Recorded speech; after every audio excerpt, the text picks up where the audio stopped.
नमस्कार दोस्तों, आपका मेरे चैनल भक्ति संसार में स्वागत है। आज हम जानेंगे मंगलवार की दूसरी व्रत कथा, जो भी काफ़ी प्रचलित है। आइए हम अपनी कथा शुरू करते हैं। प्राचीन काल की घटना है। एक नगर में एक बुढ़िया रहती थी। उसे मंगलिया नामक एक पुत्र था।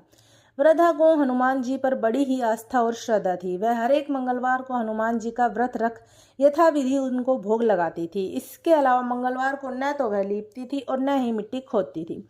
इसी प्रकार से व्रत रखते हुए जब उसको काफी दिन बीत गए तो हनुमान जी ने सोचा, चलो आज इस बुढ़िया की श्रद्धा की परीक्षा हो जाए। वे साधु का वेश बनाकर उसके द्वार पर जा पहुंचे और पुकारा, कोई हनुमान भक्त हो तो हमारी इच्छा पूरी करे। बुढ़िया ने यह जैसे ही पुकार सुनी तो वो बाहर आई और पूछा कि महाराज जी क्या आज्ञा है। साधु के वेश में हनुमान जी बोले, मैं भूखा हूँ, भोजन बनाऊंगा, तू थोड़ी सी जमीन लीप दे। बुढ़िया ने हाथ जोड़कर प्रार्थना की, महाराज जी लीपने और मिट्टी खोदने के अलावा आप जो काम कहेंगे मैं वह करने को तैयार हूँ।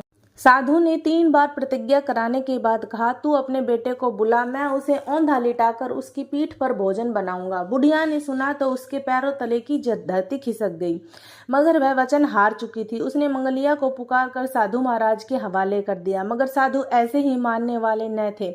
उन्होंने बुढ़िया के हाथों से ही मंगलिया को औंधा लिटाकर उसकी पीठ पर आग जलवाई। आग जलाकर दुखी मन से बुढ़िया अपने घर के अंदर जा घुसी। साधु जब भोजन बना चुका तो उसने वृद्धा को बुलाकर कहा कि वह मंगलिया को पुकारे ताकि वह आकर भोग लगा ले। वृद्धा आंखों में आंसू भरकर कहने लगी, अब आप उसका नाम लेकर मेरे हृदय को और मत दुखाओ। लेकिन साधु महाराज न माने तो वृद्धा को भोजन के लिए मंगलिया को पुकारना ही पड़ा।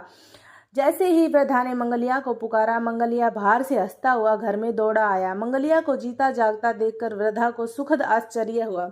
वह साधु महाराज के चरणों में गिर पड़ी। हनुमान जी ने उसे अपने असली रूप में दर्शन दिया। हनुमान जी ने उसके सभी प्रकार के उसको सुखों का आशीर्वाद देकर अंतर ध्यान हो गए।